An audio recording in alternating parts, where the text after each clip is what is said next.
Despite what you may have heard, karaoke isn't Japanese for tone-deaf. The word is a portmanteau of the Japanese kara, or empty, and oke, the shortened form of okasutora, meaning orchestra. But who came up with this delightful concept anyway?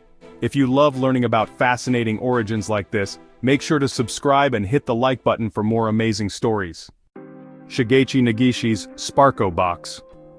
Karaoke's story begins in late 1960s Japan with a man named Shigechi Nagishi. He owned Nichidan Kogyo, which made 8-track decks, and one day he was singing along to a radio show called Pop Songs Without Lyrics at the end of the workday. An engineer poked some gentle fun at his boss for singing, and Nagishi had an idea. I asked him, "Can we hook a microphone up to one of these tape decks, so I can hear myself singing over a recording of Pop Songs Without Lyrics?" Nagishi recalled in 2020. "Piece of cake, boss," he told me. A machine was on his desk, just 3 days later. Nagishi took the device, which he called the Sparko Box, home to his family and knew he had a hit on his hands. At that time, the word karaoke was already in use. It was an industry term for the backing tapes that performers would sing along to when they couldn't bring a full band or orchestra.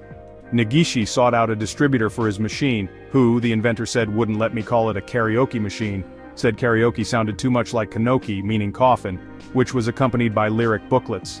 Unfortunately, the bar-hopping guitarist who had dominated the sing-along scene, Nagashi, put an end to the enterprise.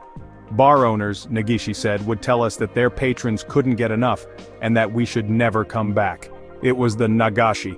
They were complaining. Everywhere we put the box, they'd force the owners to take it away. Nagishi never patented his invention. Enter Daisuke Inoue. In 1971, musician Daisuke Inoue invented his own karaoke machines independently. At the time, he was living in Kobe and playing drums in a band that would accompany bar patrons when they wanted to sing. He told a reporter for The Guardian that he was a terrible musician, so he created a machine to play for him when he didn't want to, or couldn't. He had 11 machines constructed and leased them to local businesses.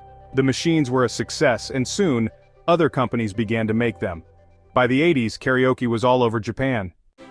According to Forbes, America's first karaoke bar opened in Los Angeles in 1982.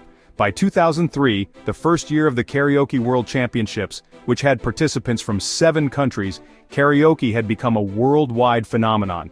Like Nagishi, Inoue never patented his karaoke machine, and according to NPR, he earned almost no money from his invention. "I could have patented it, but at the time I didn't have any idea," he told The Guardian. "I just wanted to help some local artists in a local band so they could do some business." A Filipino man named Roberto del Rosario patented the karaoke sing-along system in 1975. But what Inoue lacks in wealth, he's made up in glory. In 1999, Time named him one of the most influential Asian people of the century. And in 2004 he received the IG Nobel Peace Prize for providing, in the words of Master of Ceremonies Mark Abrahams, an entirely new way for people to learn to tolerate each other. In his acceptance speech, Inoue said that, "One time I had a dream to teach people to sing, so I invented karaoke. I didn't know it would be the start of something big. Now more than ever I want to teach the world to sing, in perfect harmony." He received, per The Guardian, the longest standing ovation the IG Nobels had ever seen.